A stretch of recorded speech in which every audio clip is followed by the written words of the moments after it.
Assalamualaikum warahmatullahi wabarakatuh. Kami dari kelompok 10 TM11 kelas C yang beranggotakan Salma Asa Salsabila Praza dengan NRP 056 dan Aulia Kemaladita dengan NRP 070, mata kuliah penganggaran perusahaan dengan dosen pengampu Bu Marlina akan memapari materi mengenai anggaran kas. Next slide.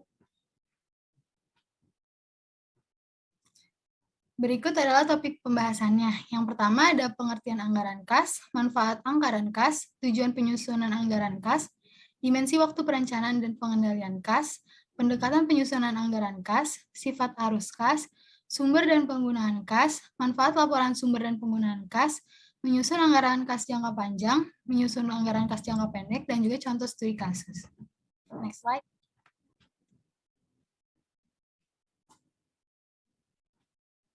Yang pertama itu ada pengertian anggaran kas. Apa itu anggaran kas?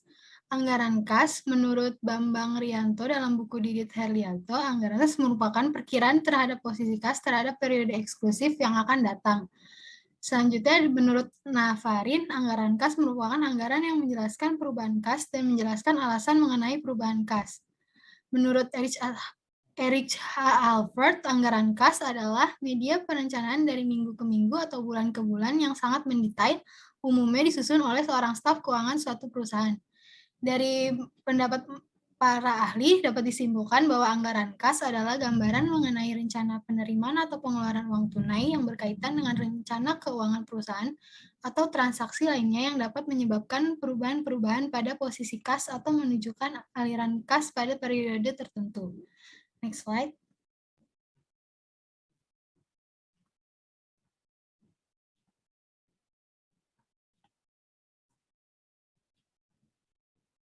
Selanjutnya ada manfaat anggaran kas. Dibagi berdua menjadi manfaat umum dan manfaat pokok.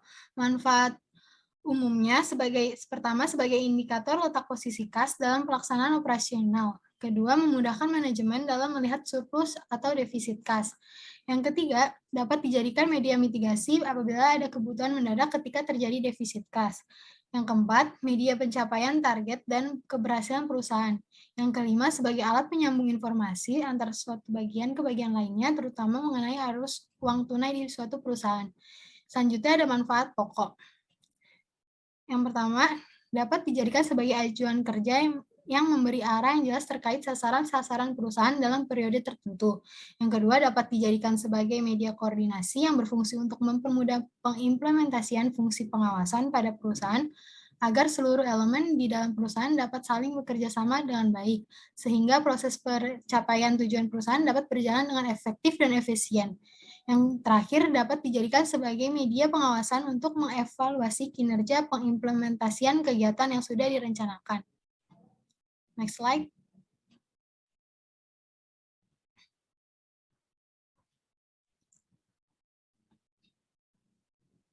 Selanjutnya terdapat tujuan penyusunan anggaran kas.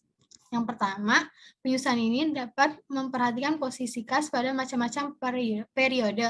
Hal ini dapat dilihat karena dengan penyusunan anggaran kas, kita dapat membandingkan uang yang masuk dan keluar serta total uang pada awal dan akhir periode. Yang kedua, menjadi indikator terjadinya defisit atau surplus. Situasi defisit akan terjadi ketika jumlah pemasukan dan saldo awal lebih kecil dibanding beban operasional yang harus dibayar. Sebaliknya, surplus akan terjadi jika jumlah untuk jaringan perkiraan akan terjadi defisit atau surplus. Selanjutnya, sebagai alat acuan pengambilan keputusan belanja dalam berbagai periode, baik jangka panjang maupun jangka pendek. Yang kelima, sebagai landasan pengambil kredit demi meningkatkan kapasitas perusahaan. Yang keenam, penyusunan anggaran kas juga dapat menjadi dasar penilaian implementasi penggunaan kas yang sesungguhnya. Dengan menggunakan anggaran kas, seluruh pemasukan dan pengeluaran dapat dicatat secara detail sehingga perusahaan dapat mengetahui sebab akibat penambahan atau pengurangan kas di akhir periode. Next slide.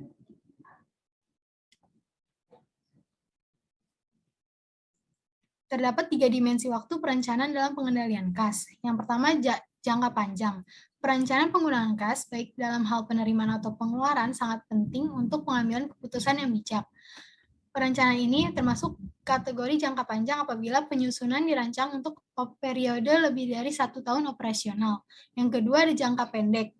Untuk lebih merinci perancangan dari rencana jangka panjang, perusahaan perlu membuat rancangan jangka pendek arus kas baik masuk maupun keluar.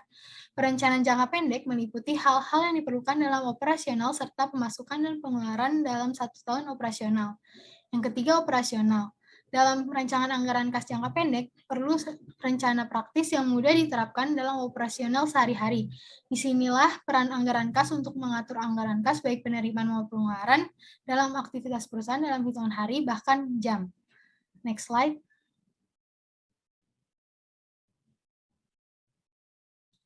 Pendekatan penyusunan anggaran kas dibagi menjadi dua, pendekatan kas masuk dan keluar, dan juga pendekatan accounting keuangan. Pendekatan kas masuk dan keluar, melalui pendekatan ini anggaran kas dapat dianalisa melalui fluktuasi kas yang ada. Pergerakan naik turunnya kas ini diakibatkan oleh arus masuk dan keluar dari operasional yang berkaitan dengan anggaran beban tambahan sampai penjualan. Bila pendekatan ini diimplementasikan dalam anggaran jangka pendek, biasanya digunakan sebagai anggaran laba tahunan atau rencana laba tahunan. Yang kedua, pendekatan akuntansi keuangan. Karena anggaran jangka panjang memiliki kerumitan yang lebih dibanding anggaran jangka pendek, maka diperlukan metode atau pendekatan yang lebih komprehensif dalam proses penyusunan anggaran kas. Pendekatan ini dilakukan berdasarkan ikhtisar laba rugi dan neraca yang dihasilkan dari proses pencatatan keuangan oleh perusahaan. Next slide. Sifat arus kas. Arus kas pada umumnya memiliki dua sifat, yaitu kontinu dan tidak kontinu. Sifat kontinu dapat diartikan sebagai arus kas yang bisa memberikan kontribusi dalam operasionalnya nantinya sebagai pembelian bahan baku dan pembayaran gaji karyawan. Sebaliknya, sifat tidak kontinu dapat diartikan sebagai situasi penggunaan kas yang habis dipakai dan tidak berkontribusi dalam operasional lagi uang tunai tersebut, seperti pembayaran uang, dividen, bunga, hingga pembelian aset tetap. Next slide.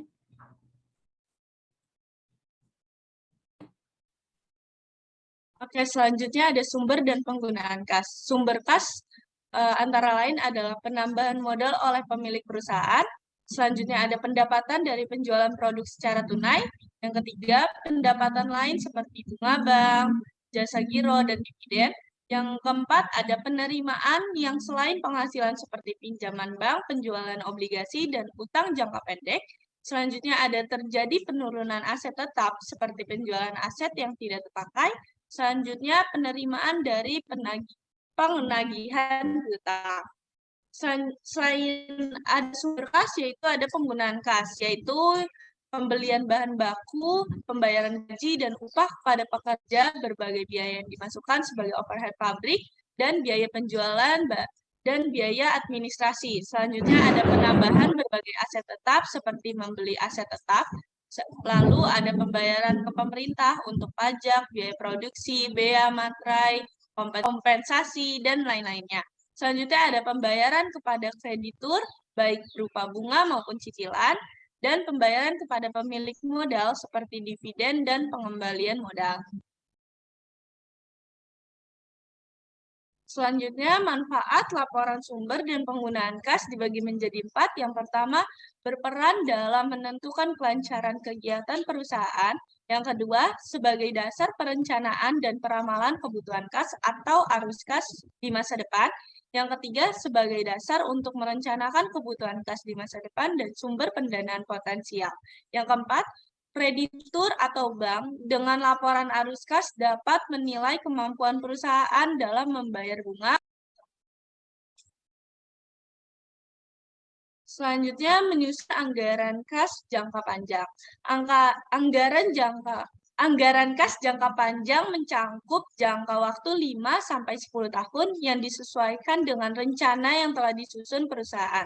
Anggaran ini membantu menentukan kemampuan perusahaan untuk menambah sumber pendanaan internal serta memperkirakan saldo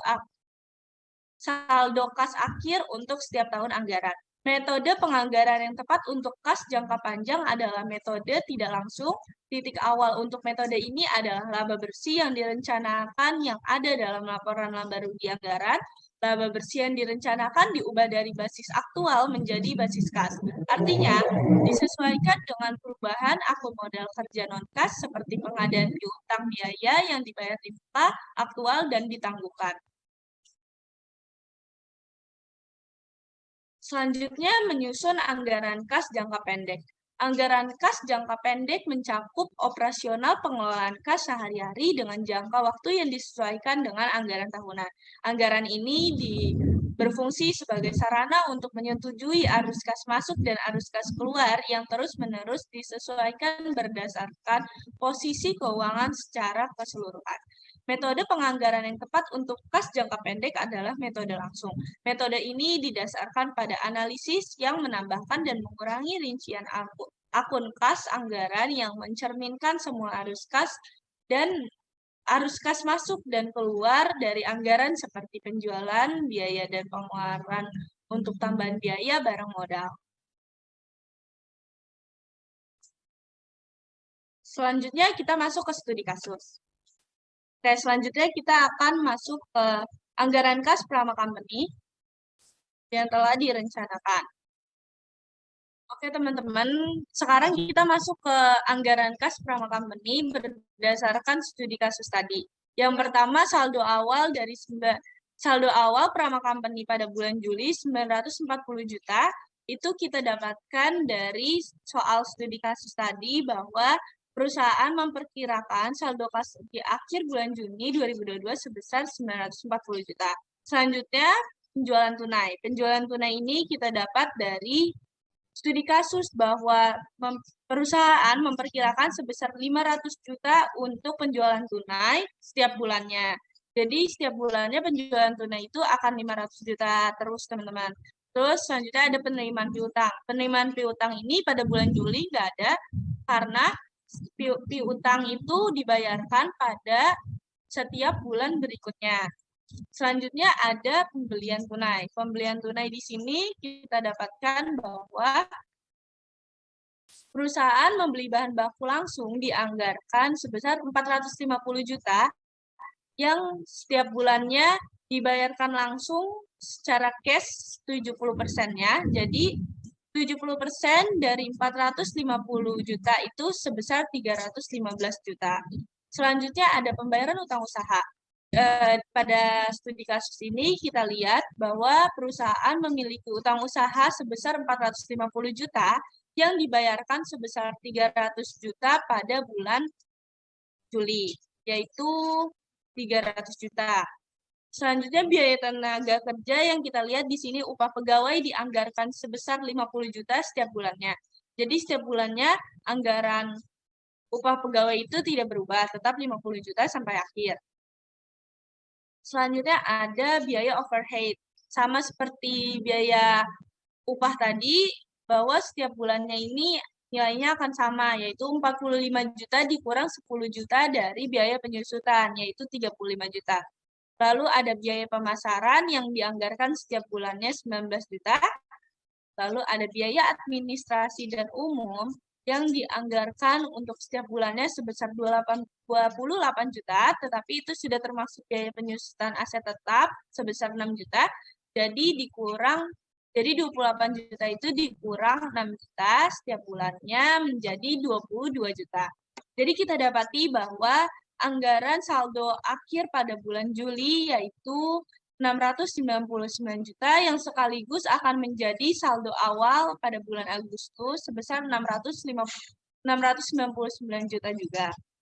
Selanjutnya kita akan membahas mengenai anggaran-anggaran yang sebelumnya tidak ada di bulan sebelumnya, seperti penerimaan piutang. Penerimaan piutang kita dapatkan dari penjualan kredit di bulan sebelumnya yaitu 200 juta. Lalu dari sini ada saldo piutang usaha di akhir bulan Juni tadi diperkirakan 300 juta yang sisanya akan dibayar pada bulan September. Nah, karena di studi kasus ini 60% dari 300 juta yang dibayarkan, Berarti di situ kita dapatkan bahwa 60% dari 300 juta yaitu 180 juta. Yang berarti 180 juta tadi ditambah 200 juta penjualan kredit di bulan sebelumnya menjadi 380 juta. Selanjutnya ada yang berbeda di sini pembayaran utang usaha. Pembayaran utang usaha di sini kita lihat di bulan kemarin kita membayar 70% saja, bukan 30%, yaitu 30%-nya berarti 135 juta. Nah, dari situ kita tambahkan, karena diketahui perusahaan memiliki utang usaha sebesar 450 juta, yang tadinya sudah dibayar 300 juta, dan pada bulan Agustus ini akan dibayar 150 juta. Jadi ditambah dengan utang bahan baku tadi menjadi 285 juta. Selanjutnya ada di sini penjualan kendaraan. Diketahui bahwa perusahaan menjual kendaraan 3 unit kendaraan pick-up yang dimilikinya dengan taksiran harga 42 juta. Karena perusahaan memiliki 3 unit, maka kita kali 3 dari 42 juta ini. Kita mendapatkan nilai 126 juta. 126 juta. Selanjutnya ada pembelian kendaraan. Jadi untuk mengganti kendaraan yang telah dijual, perusahaan merencanakan akan membeli kendaraan secara tunai sebanyak 4 unit kendaraan baru dengan 1 unitnya berharga 80 juta. Maka dari itu 80 juta dikali 4 unit total menjadi 320 juta. Maka kita dapatkan saldo akhir dari Prama Company yaitu 659 juta di bulan Agustus. Maka dari itu saldo akhir ini menjadi saldo awal di bulan September. Selanjutnya kita akan membahas penerimaan piutang di bulan September karena beda dari yang sebelumnya. Yang sudah-sudah penerimaan piutang ini kita dapatkan dari penjualan kredit bulan sebelumnya yaitu 200 juta. Lalu kita dapatkan di sini sisa dari penagihan piutang pada bulan Agustus yaitu sebesar 150 juta. 120 juta menjadi 320 juta di bulan September penerimaan piutang oleh Prama Company. Selanjutnya kita akan membahas pajak penghasilan. Pajak penghasilan di sini diketahui di soal bahwa perusahaan akan membayar pajak Prama Company pada bulan September 2022 sebesar 58 juta. Lalu pada bulan ini juga perusahaan meminjam modal sebesar 500 juta pada Bank Juju yang tingkat bunganya sebesar 18% per tahun dan bunga akan dibayarkan setiap bulannya mulai bulan November 2022. Dan total saldo akhir pada bulan September Prama Company yaitu 1.300.000.000 juta yang akan menjadi saldo awal di bulan Oktober. Selanjutnya dari bulan Oktober itu kita melihat bahwa penerimaan piutang menjadi 200 juta karena piutang perusahaan partner kita atau konsumen sudah lunas. Jadi hanya menjadi 200 juta dari penjualan kredit yang diperkirakan oleh manajemen Prama Company setiap bulannya. Setelah itu di sini terdapat pembelian mesin.